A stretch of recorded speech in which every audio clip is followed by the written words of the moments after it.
क्योंकि इसको आप लोगों ने बनाया है एस को, इसीलिए इसको रेपुटेशन भी उसी हिसाब से दी गई है, स्मॉल लेटर में लिखा जाता है इसे, बराबरी में खड़ा नहीं किया गया ऑब्जेक्ट ओरिएंटेड के, है ना, ओ भी स्मॉल में लिखा गया इसे। समझ में आ रहा है? गरीब डेवलपर्स। चलो, तो हम इन पैराडिम के बारे में आज पढ़ेंगे। मैंने शुरू शुरू के दिन में एक कोड लिखा था और आप लोगों को प्रोग्रामिंग का पार्ट पढ़ाया था तब से। आज हम फिर से उसी चीज को स्टार्ट करेंगे, है ना। अच्छा, फिर से पाइथन पढ़ेंगे? नहीं यार, बस स्टाइल को पढ़ें।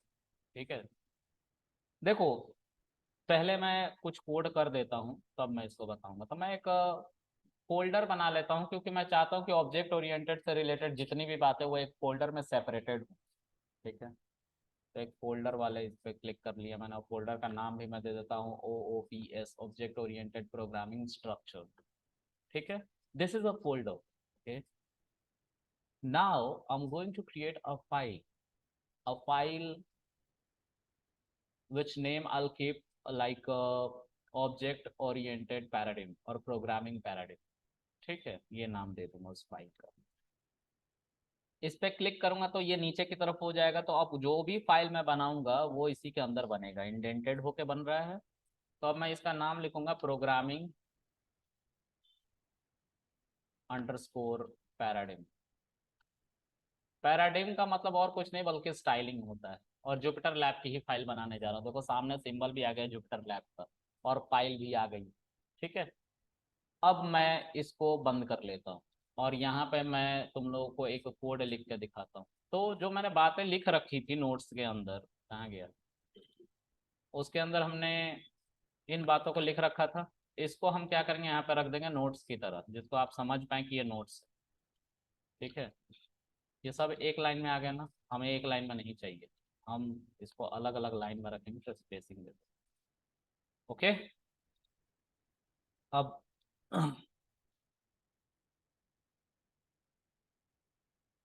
देखो, मैं एक कोड लिखता हूँ, A = 10, B = 20, और अगर मैं प्रिंट करूंगा A+B तो मुझे क्या मिलेगा, 30 मिलेगा। अब ये पाइथन से कॉन्फ़िगर हो रहा है, क्योंकि मैंने बताया था VS code is just a simple editor. वो कॉन्फ़िगर किससे होता है, पाइथन से या फिर जुपिटर लैब से। If it is a Jupyter file it will simply connected to Jupyter lab. हाँ, तो इसको सेव करना, ये शेल है ना, ये शेल है ना, तो इसको रन कर सकते हैं। सेव नहीं होगा तो बंद करोगे तो डिलीट हो जाएगा। अब तुम सेव कर लो तो इस फाइल में ये परमानेंट रहेगा। बाकी ये शेल बाई शेल चलता है ना, तो इसमें सेव नहीं करना पड़ता। लेकिन हाँ, अगर तुम सब कुछ बंद करे तो सेव करके बंद करना है, वरना अगली बार खोलोगे तो डिलीटेड मिलेगा। क्लियर है? चलो आगे। अब इसी चीज को लिखने का एक और तरीका है, जिसको, अच्छा, इसको ही हम कहते हैं टॉप लाइन प्रोग्रामिंग। क्या कहते हैं? और इसको ज्यादातर साइंटिस्ट करा करते थे अपने कैलकुलेशन को सॉल्व करने के लिए। इसमें प्रॉब्लम ये थी कि जितनी बार उनको ये कैलकुलेशन करना पड़ता था उतनी बार इस कोड को लिखना पड़ता था। क्लियर है? जितनी बार भी कोड करेंगे उतनी बार ये पूरा फॉर्मूला ऐसे ही लिखना पड़े। 1 लाख बार किया तो 1 लाख बार लिखना पड़ेगा। खरबों बार किया तो तब तो वो मर ही जाएगा सर, बूढ़ा हो। हाँ, तब उतनी बार लिखना पड़ेगा, है ना। अच्छा, तो एक ऑल्टरनेट निकाला गया, मतलब प्रॉब्लम थी अभी भी। ठीक है, तो डेनिस रिची ने जो प्रोग्रामिंग स्किल्स दिया था उसको प्रोसीजरल या फंक्शनल प्रोग्रामिंग कॉन्सेप्ट कहते हैं, जो सी लैंग्वेज के साथ आया था। सी में ऑब्जेक्ट ओरिएंटेड प्रोग्रामिंग का कॉन्सेप्ट नहीं है। उन्हीं के किसी जानने वाले ने, जिन्होंने C++ को बनाया था, जो 1984 में मार्केट में इंट्रोड्यूस हुआ था, जस्ट 12 साल बाद सी के, उसमें ऑब्जेक्ट ओरिएंटेड प्रोग्रामिंग का कॉन्सेप्ट दिया गया और प्रोसीजरल को हटा लिया गया। ठीक है, तो वहां पे क्लास बनना स्टार्ट हो जाता है। चलो देखते हैं, पहले हम सब तरह के प्रोग्रामिंग को लिख देते हैं, जिससे आप लोगों का कॉन्सेप्ट क्लियर हो। अब इसी कोड को मैं लिख रहा हूं प्रोसीजरल या फंक्शनल प्रोग्रामिंग जिसको कह रहे हैं उससे। ठीक है, तो इसके लिए एक डेफ नाम का फंक्शन बनाना पड़ता है पाइथन के अंदर। इसका नाम तुम कुछ भी दे सकते हो, और यहाँ पे उसी बात को एज इट इज लिख लो। और जब रन करोगे तो इस फंक्शन से आंसर लेने के लिए you have to call this और 30 मिलेगा. This is called what?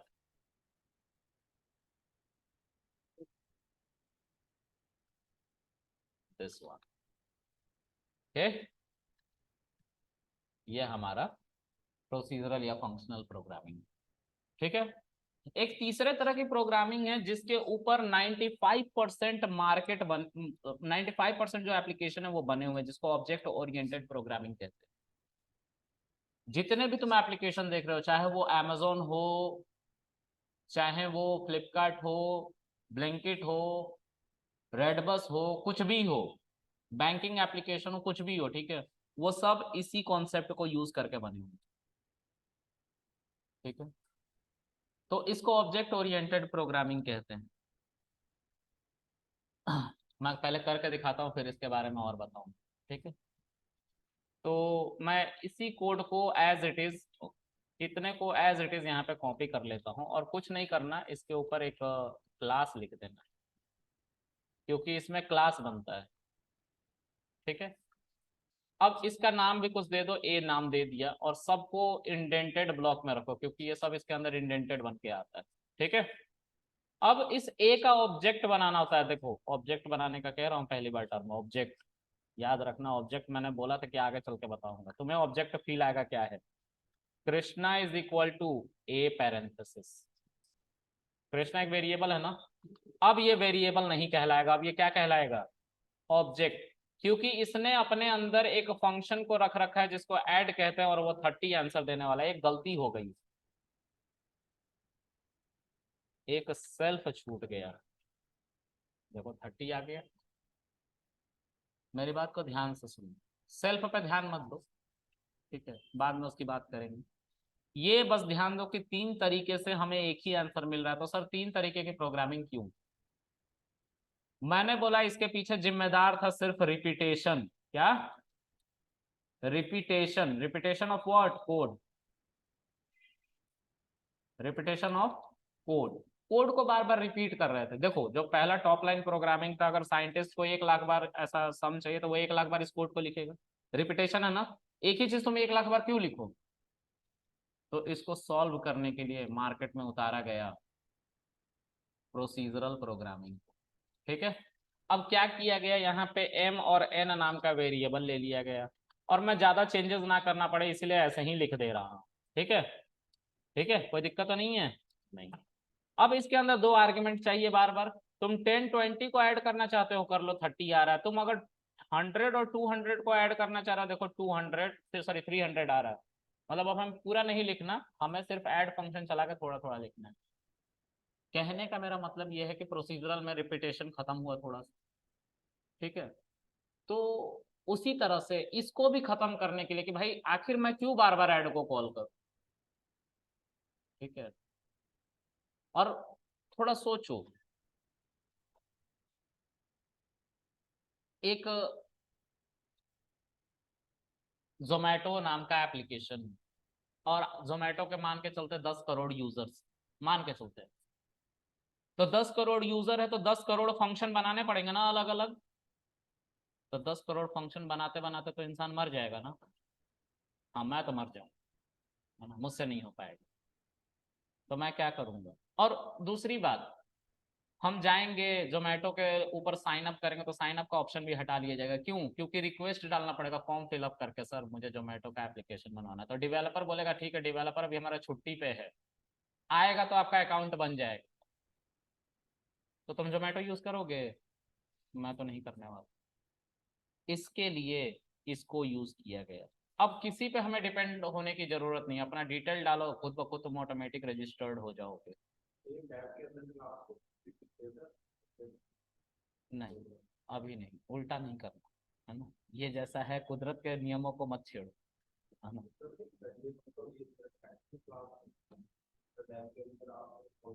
ये जो है ना यहाँ पे, इसको भी सेल्फ की बात कर रहे हो ना, सेल्फ डॉट.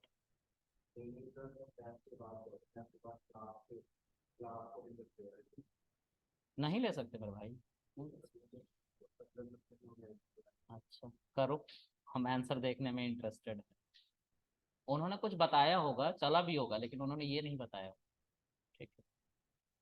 जो तुम क्लास की बात कर रहे हो उसको क्लास वेरिएबल जब बनाया जाता है तो यूज किया जाता है। ठीक है, मैं दिखा दूंगा उसको जो उन्होंने किया होगा, तुम थोड़ा रिलेट करना और फिर मुझे। ठीक है, लेकिन ऐसा नहीं हो सकता कि क्लास बाद में लिखे, है ना। चलो, अभी इसका कॉन्सेप्ट क्या था कि देखो, एक कोड लिखो और सबके लिए चलाओ अलग अलग तरीके से। इस क्लास में कितने बंदे हो तुम लोग? 15 होंगे क्लास में, 15 तो होंगे। तो सबको जोमेटो का प्लेटफॉर्म पे जाना है। ठीक है, सबके लिए जोमेटो का एप्लीकेशन चाहिए और सब अपना अपना फूड ऑर्डर करते हो। तो एक ही कोड किसने लिख रखा है और डेटाबेस कनेक्ट कर दिया है, डेटाबेस में सारा डेटा जाके स्टोर हो गया। जब तुम लॉगिन करते हो तो डेटाबेस से डेटा आता है इसी कोड के ऊपर और तुम्हें सारा कुछ दिखाई देता है कि तुमने लास्ट टाइम क्या क्या बुकिंग करी थी। ठीक है, समझ में आ रहा है? तुम्हारा लॉगिन क्रेडेंशियल क्या है, तुम्हारा कार्ड का डिटेल क्या है, सब एक डेटाबेस ने स्टोर किया था। तो जब जब तुम लॉगिन किए थे तो उसी जोमेटो का सिंगल एप्लीकेशन के ऊपर लॉगिन किया और तुम्हारा सारा का सारा डेटा डेटाबेस से उठ के इस एप्लीकेशन के अंदर आ रहा है। मैं इसको समझाने की कोशिश करता हूँ। समझाने के लिए मेरे पास एक बहुत अच्छा एग्जांपल है एटीएम का, जिसको मैं बहुत अच्छे से यूज कर सकता हूँ और कर लेता हूँ। सबके पास एटीएम कार्ड है? कौन अमीर है? सब गरीब हो? अच्छा, कौन गरीब है?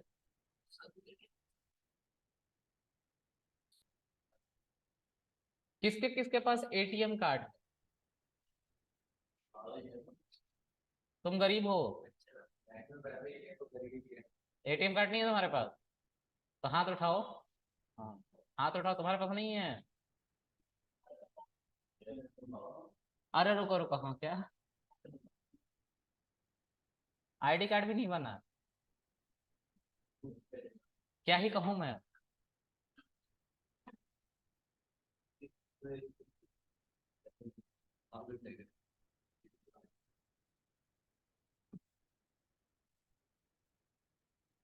ओके, तो चलो इसको देखते हैं। मैं ऐसे ही कुछ कोड लिखने वाला हूँ अभी।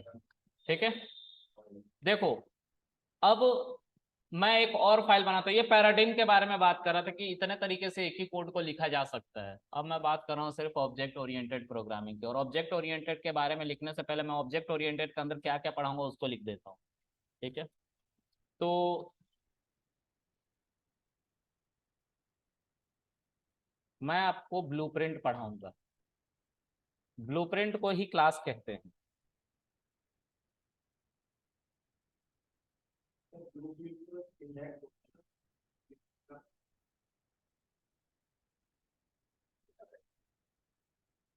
You are absolutely wrong.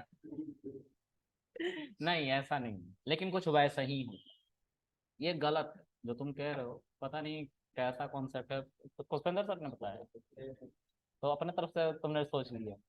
Index नहीं होता, लेकिन हाँ, एक ऑब्जेक्ट जो बनाते हो ना वो आइडेंटिफायर का काम करता है।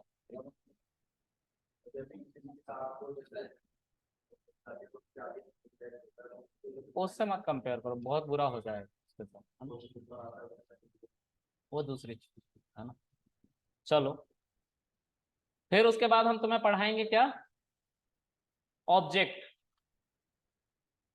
ठीक है, फिर हम तुम्हें पढ़ाएंगे class variable, instance variable, class methods, static methods. उसके बाद इसी में, अच्छा, ये सब गाइस, ये सब कुछ ब्लूप्रिंट के अंदर में है। ठीक है, सब कुछ किसके अंदर है? ब्लूप्रिंट के अंदर। ऑब्जेक्ट को बस बाहर निकाल रहे हैं यहाँ से। जो ऑब्जेक्ट ओरिएंटेड प्रोग्रामिंग के मेजर स्तंभ है ना, वो 6 हैं। क्लास, ऑब्जेक्ट, इनकैप्सुलेशन,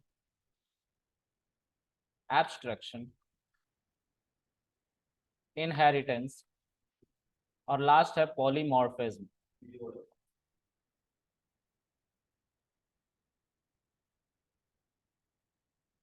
ठीक है, ऑब्जेक्ट ओरिएंटेड प्रोग्रामिंग के 6 स्तंभ, किसी भी लैंग्वेज में जाके पढ़ो।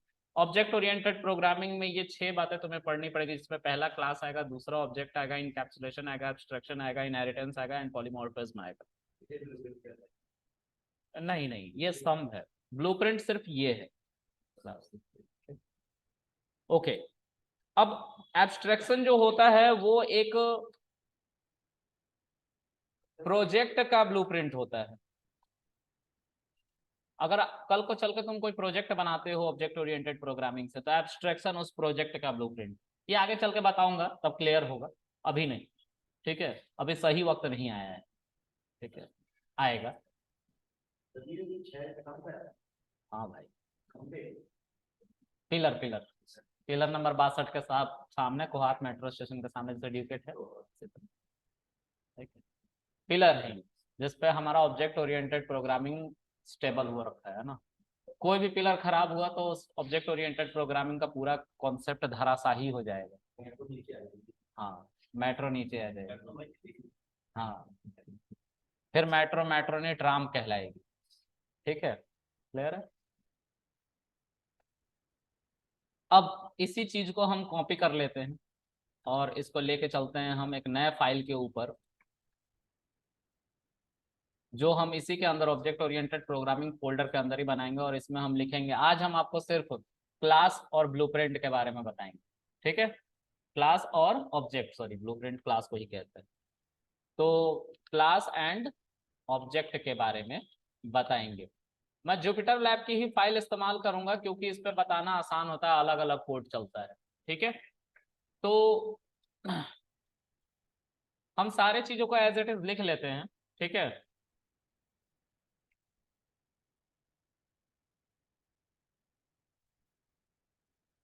बोरिंग हो गया ना?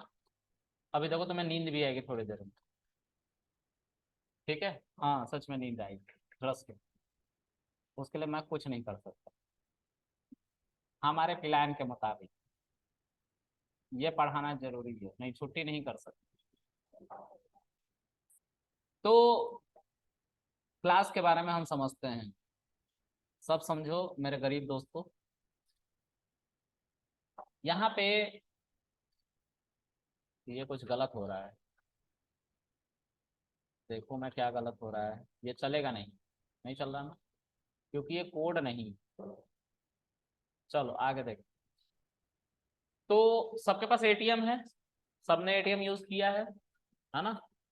ओके, मान के चलते हैं कि हिंदुस्तान की आबादी 140 करोड़ है अप्रोक्सीमेट, क्योंकि इंडियन गवर्नमेंट को भी नहीं पता कि जब जिस मोमेंट पे मैं बोल रहा था उस मोमेंट पे कितने लोग मर गए और कितने लोग जन्म ले लिए, इसलिए अप्रोक्स ऐसी बातों पे हम कहते हैं।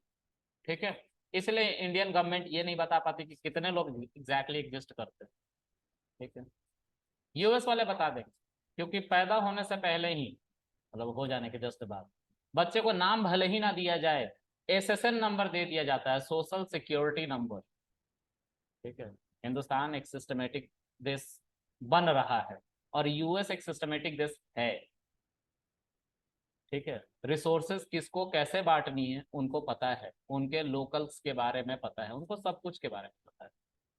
ठीक है, कि कौन सा बंदा डोंकी से यूएस जा रहा है, कौन सा बंदा मैक्सिको का ब्रिज कूद के यूएस में पहुंच रहा है, ये सब उनको पता है। हाँ, नहीं पता कर पाते, रिकॉर्डिंग पे हैं। अगर यूट्यूब पे पूछेगा मुझसे कोई आके तो मैं तुम्हें बोलूंगा, फिर पकड़ के ले जाएगा तुमको इंटरपोल वाले।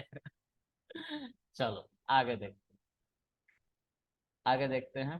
तो 140 करोड़ उपभोक्ता हैं हिंदुस्तान में। किसके? एटीएम के। ठीक है, अब तुम बोलोगे सर 140 करोड़ कैसे, मेरे अकेले के पास 12 क्रेडिट और डेबिट कार्ड हैं कुल मिला जुला के। तो हो गया ना, उससे ज्यादा ही हो गया। हम 10 करोड़ भी मान के चलते तो 12 करोड़ के 12 के हिसाब से 120 करोड़ हो गया ना। लेकिन इससे तो ज्यादा है, आजकल तो प्लान भी चल रहा है घर घर एटीएम होना चाहिए, घर घर वो बैंकिंग सिस्टम होना चाहिए जिससे इंडियन गवर्नमेंट उनको पैसा भेज सके। जो बेरोजगार है बेरोजगारी भत्ता ले रहे हैं, पता नहीं 1,000 में कैसे उनका गुजारा हो रहा है। बीड़ी सिगरेट तो निकल ही जा रहा होगा, है ना। बीड़ी बीड़ी निकल रही होगी सही कह रहे हो, सिगरेट में तो 3,000 निकल जाते हैं बस, जो भी हो। आगे देखते हैं। अब एक मैं इतना खुश क्यों हो तुम, ऐसे ही खुश हो? अच्छा, पता नहीं तुमने 500 रुपया दे दिया, 1200 रुपये तुम्हारी पॉकेट मनी है, 1000 रुपया दे दिया और 1200 रुपये पॉकेट मनी है, 200 रुपये में उसका गुजारा कैसे होगा? कुछ भी हो जाए, रोड पे बोरी मत बिछा के बैठना।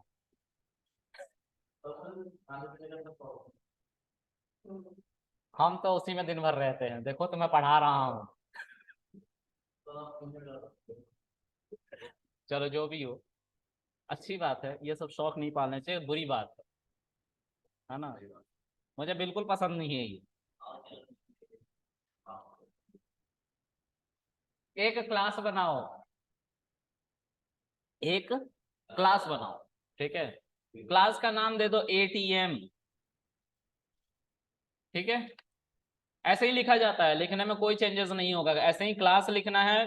कीवर्ड है स्मॉल लेटर में, कैपिटल में मत लिखना, Python is a case sensitive language.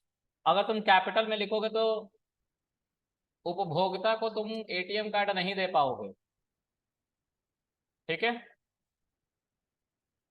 ATM लिख के कॉलन लिखना और इंडेंटेड ब्लॉक स्टार्ट हो जाता है, ठीक है। यहाँ पे एक डेफ नाम का फंक्शन बनाओ। अब याद रखो, 2-3 बातें तुम्हें मॉडिफाई करनी है। अगर तुम डेफ नाम का फंक्शन डेफ कीवर्ड से बना रहे थे तो उसको हम फंक्शन कह रहे थे, लेकिन वही फंक्शन अगर किसी क्लास के अंदर आके बनेगा तो उसको फंक्शन नहीं, क्या बोलोगे?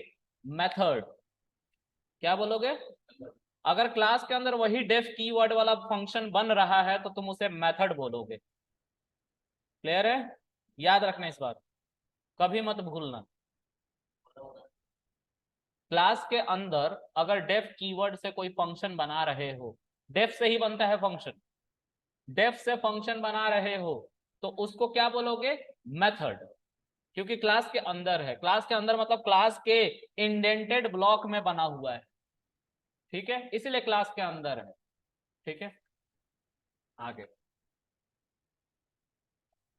Underscore underscore init underscore underscore parenthesis और कॉलन, ये मैजिक मेथड है जो मैंने पहले भी दिखा रखा, बहुत सारे अंडरस्कोर याद है। हाँ, इन सब की बात होगी, जिक्र होगा, चर्चा होगा, ठीक है। तो एक ये मैजिक मेथड है, इसका भी यूज बताऊंगा, अभी नहीं, सही वक्त आने पे। इसके अंदर तुम्हें सेल्फ लिखना है ना। इसको अभी इग्नोर करो, सेल्फ को, और ये अंडरस्कोर अंडरस्कोर इनिट को भी इग्नोर करो, ठीक है। समझ में आ गया?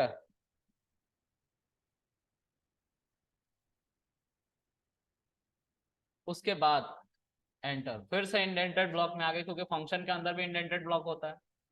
इसके अंदर सेल्फ को इग्नोर मारो, सब बस लिखते रहना है। सेल्फ, जब आपको ATM मिलता है तो उसमें दो चीज बाय डिफॉल्ट होती है। एक, उसके साथ एक पिन आता है जिसको आपको रीसेट करना होता है, ठीक है। दूसरा, जब भी आप ATM या बैंक अकाउंट खुलवाओगे तो उसमें एक कॉमन सा बैलेंस तो होता ही है, जो जिसको मिनिमल ड्यू, मिनिमल अमाउंट कहते हैं। मिनिमम अमाउंट तो तुम्हें देना ही देना है, अगर नहीं दोगे तुम्हारा बैंक अकाउंट नहीं खुलेगा, वो बोलेगा जाओ। अब कहाँ जाओ वो नहीं पता, है ना। घर जाएंगे हम, और घर से पैसा लेके फिर आएंगे, ठीक है। और नहीं हुआ तो राखी बांध देंगे, भाई तो दे ही देगा, ठीक है। बहुत दुख हुआ।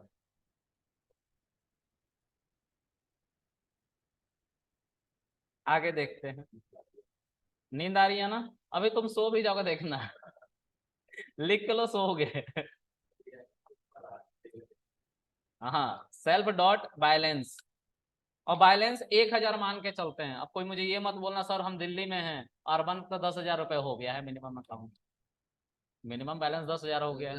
हाँ, लेकिन हम अभी भी गरीब हैं, लो अमीर हो गए, अब मत बोलना कोई, है ना। 10,000, ठीक है। इतना हो गया, इसको चला लो।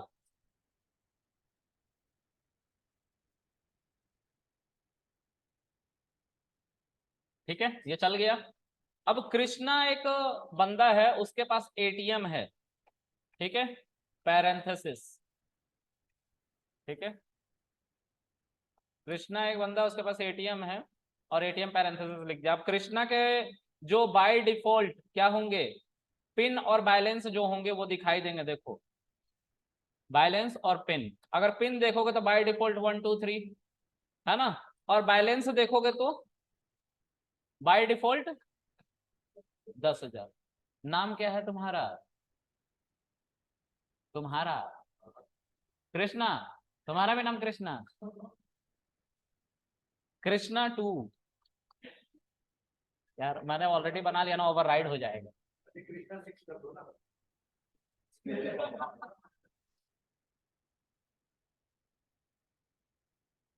Krishna 2 is equal to ATM parenthesis. ठीक है, कृष्णा 2 डॉट, फिर से बैलेंस और पिन, इसका भी बैलेंस बाय डिफॉल्ट 10,000 और पिन। अब थोड़ा ध्यान से समझना मेरी बात, एक ही कोड है ना, एक ही कोड दो लोगों को असाइन हुआ है ना, और दोनों के लिए सेम चल रहा है। अब दोनों के लिए देखो अलग अलग चलेगा। कृष्णा का जो बैलेंस था, सॉरी पिन था, वो 1 2 3 4 था, जो बाय डिफॉल्ट लिखा गया है क्लास के अंदर। कृष्णा चाहता है इसको बदल दे और 980 7 रख ले। ठीक है, कृष्णा का बैलेंस 10,000 था, लेकिन उसने कुछ और बैलेंस डाल के 20,000 कर दिया, मतलब टोटल बैलेंस अब 20,000 है कृष्णा की। कृष्णा 2 का जो है बैलेंस 10,000 है, इसने कर लिया 1 लाख रुपए लेट से, या 10 लाख रुपए कर लिए। ठीक है, और इसका पिन हो गया, क्या पिन होगा बताओ? कुछ भी डाल दो, ऐसा पिन नहीं डाल सकते हैं, नंबर बताना पड़ेगा ना। 9821। ठीक है, ये इसका पिन है। एक ही कोड था, दो लोगों को असाइंड था। ठीक है, कृष्णा का जो पिन था, अगर उसको चेक करोगे तो 980 7 है अब। ठीक है, कृष्णा का जो बैलेंस था वो 20,000 था। कृष्णा 2 का जो बैलेंस था वो 10 लाख था। कृष्णा 2 का जो पिन था वो 9821 था।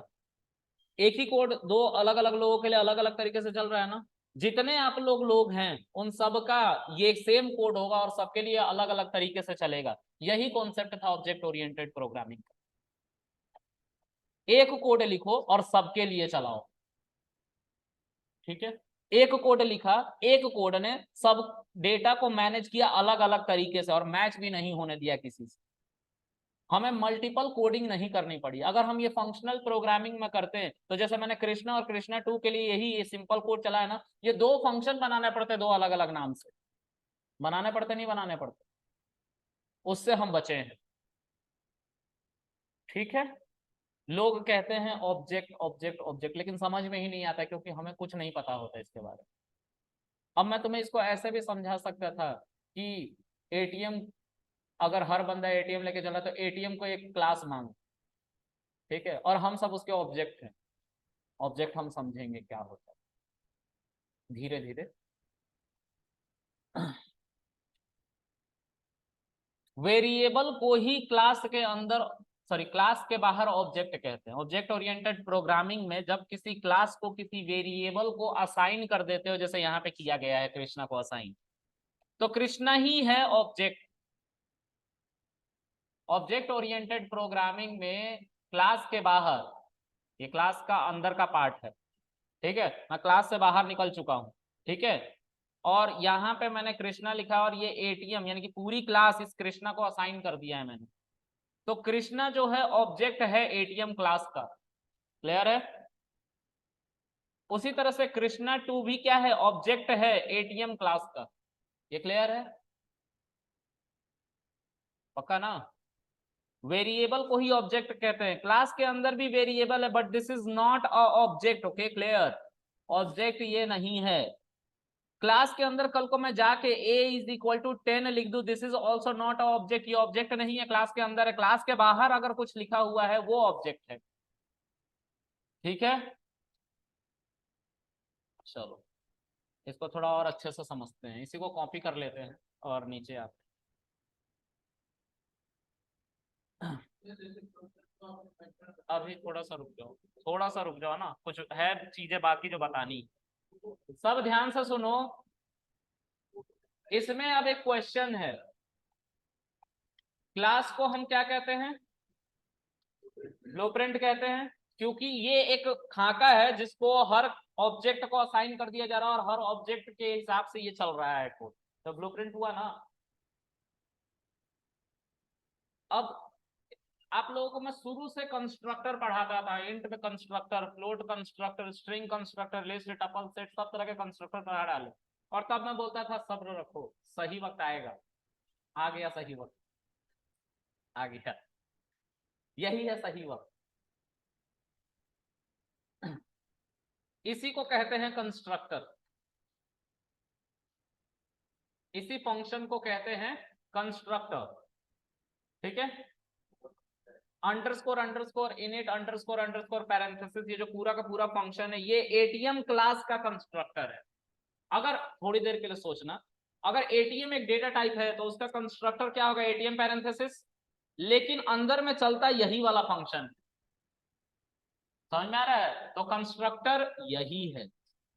अगर हम रैंडम आईडी जनरेट करवा फंक्शन लग सकता है, रैंडम आईडी किस चीज की रैंडम आईडी कर सकते हैं? रैंडेंट की मदद से कर सकते हैं, बताऊंगा उसको आगे। रैंडेंट मैंने बता भी रखा है शायद, रैंडेंट की मदद से ओटीपी जनरेट करना सिखाया था ना, उसी तरीके से हो सकता है, कोई दिक्कत। थोड़ा सा देखते हैं इसको पहले। इसको कहते हैं इंस्टेंस वेरिएबल, ये भी है इंस्टेंस वेरिएबल। अब ये क्या होता है समझेंगे। एक और वेरिएबल होता है, अगर मैं यहाँ पे a इज इक्वल टू 10 लिख दूं तो इसको कहते हैं क्लास वेरिएबल। ये ऑब्जेक्ट नहीं है कोई भी, याद रखना, मैं इनको ऑब्जेक्ट नहीं कह रहा हूं क्योंकि ये सब क्लास के अंदर है। ठीक है, देखो अगर मैं ऑब्जेक्ट बना रहा था थोड़ी देर पहले, Krishna is equal to ATM, है ना, तो कृष्णा के ऊपर बाय डिफॉल्ट दो चीजें तीन चीजें दो चीजें आ रही थी, बैलेंस और पिन, अब ये भी आ रहा है। तो कहने का मतलब ये कोड पूरा का पूरा चल जा रहा है जैसे ही मैं इसका ऑब्जेक्ट यानी कि एक वेरिएबल को इस कोड को असाइन कर रहा हूं तभी। ठीक है, क्या मतलब है मेरा? अगर मैं यहां पे लिख दूं print this is new class, ऐसा लिख दूं और चलाऊं और ऑब्जेक्ट बनाऊं तो दिस इज न्यू क्लास चल जाएगा। कहने का मतलब ये पूरा कोड चल रहा है। फंक्शन का कहना यह है कि फंक्शन अगर तुम बना रहे हो तो फंक्शन को चलाने के लिए फंक्शन को कॉल करना जरूरी होता है। मैंने कॉल किया है कहीं? नहीं किया ना कॉल, कहीं फंक्शन को कॉल किया है? इनिट अंडरस्कोर अंडरस्कोर कभी कॉल किया है इधर नीचे आके? नहीं किया ना, फंक्शन बनाया ना सिर्फ। ये एक मैजिक मेथड है और इसको कंस्ट्रक्टर भी कहते हैं। मैजिक मेथड याद होगा, मैंने बोला था दो अंडरस्कोर से शुरू होगा दो अंडरस्कोर से खत्म होगा, वो मैजिक मेथड होते हैं। इसका प्रॉपर्टी ये है, ये कंस्ट्रक्टर ये बाय डिफॉल्ट चलता है। ऐसे मेथड जो दो अंडरस्कोर से शुरू हो रहे हैं दो अंडरस्कोर से खत्म हो रहे हैं, वो कभी भी तुम्हारे बुलाने पर नहीं चलेंगे, अपने आप चलते हैं। तुम्हारे बुलाने पर नहीं चलेंगे, इसका क्या मतलब है मैं समझाता हूं। एक और यहाँ पे हम फंक्शन बनाएंगे, ठीक है, जानबूझ के कुछ भी बना दे रहा हूं, न्यू नाम करके एक फंक्शन बना दिया, इसमें भी सेल्फ लिख दिया। ठीक है, प्रिंट लिख दिया यहाँ पे, this is a demo function, ऐसा कुछ सेव करो रन करो।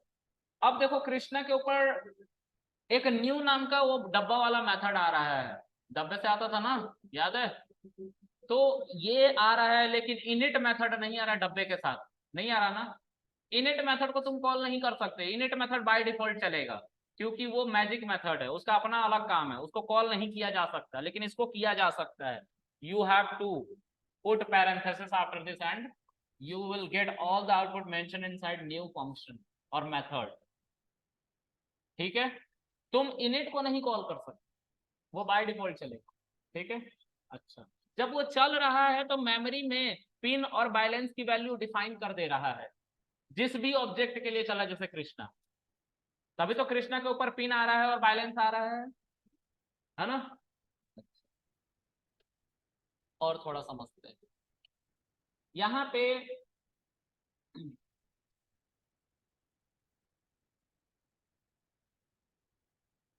अगर हम इस सेल्फ की बात करें तो ये क्या है, ये क्यों लिख रहे हो?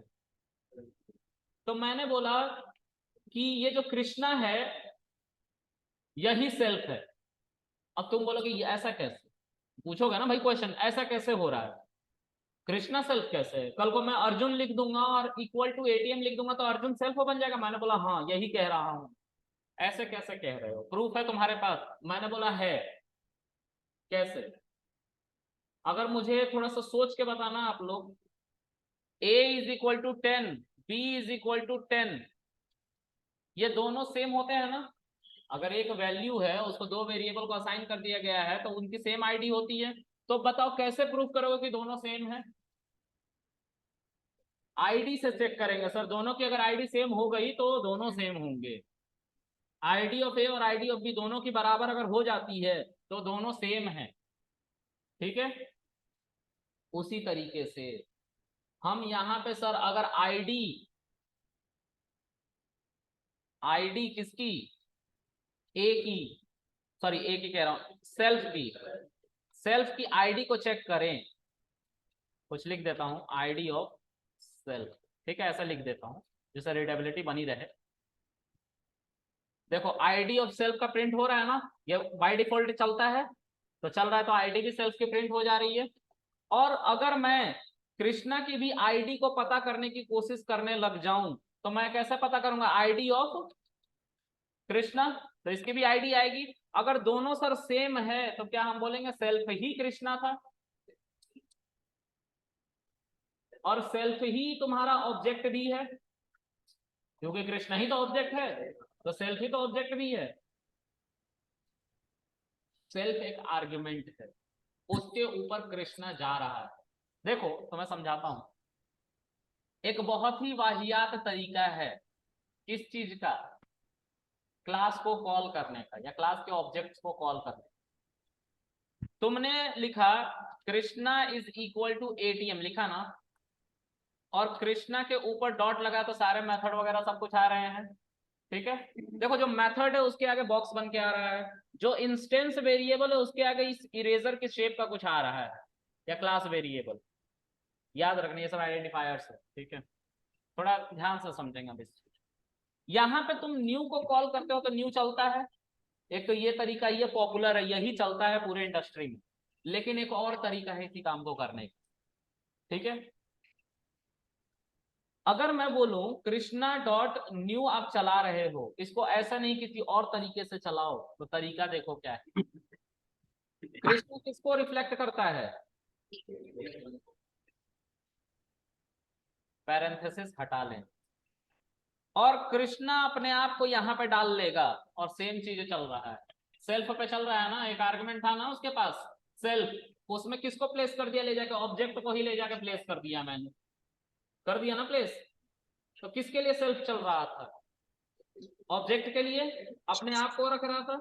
अब ध्यान से समझिए, जब मैं कृष्णा, जब यहाँ पे कृष्णा लिखा हुआ था तो कृष्णा इस मेथड को, इस पूरे मेथड को अपने लिए चला रहा था, क्योंकि जहां जहां सेल्फ लिखा था वहां वहां कौन आ गया है, कृष्णा आ गया है। ठीक है, जहां जहां सेल्फ लिखा हो तो वहां क्या आ गया है, कृष्णा आ गया। यहाँ पे भी कृष्णा का, तो ये मेथड कृष्णा के लिए पूरा चलेगा, ये इंस्टेंस वेरिएबल जो है वो भी कृष्णा के लिए चलेंगे, और आईडी भी कृष्णा की ही निकलेगी। जहां जहां सेल्फ है वहां वहां क्या रख दिया जाएगा, कृष्णा। कल को कृष्णा 2 मैंने बनाया था, अभी बनाया था ना, तो Krishna 2 is equal to ATM करता हूं तो यहाँ पे कृष्णा टू सब जगह आ जा रहा, तो इससे आईडी बदल जा रही है, अलग कंटेनर में एक ही कोड अलग अलग वैल्यू को होल्ड कर रहा है, ये कृष्णा की है और ये कृष्णा 2 की वैल्यूज थी, इस तरह से जनरेट हो रहा है, और ब्लूप्रिंट एक ही था जिसको ये दोनों यूज कर रही है। क्लियर है, यही कॉन्सेप्ट था ऑब्जेक्ट ओरिएंटेड प्रोग्रामिंग का। आज के लिए इतना ही रखते हैं, बाकी कल पढ़ेंगे। बाय। कल छुट्टी है गाइस।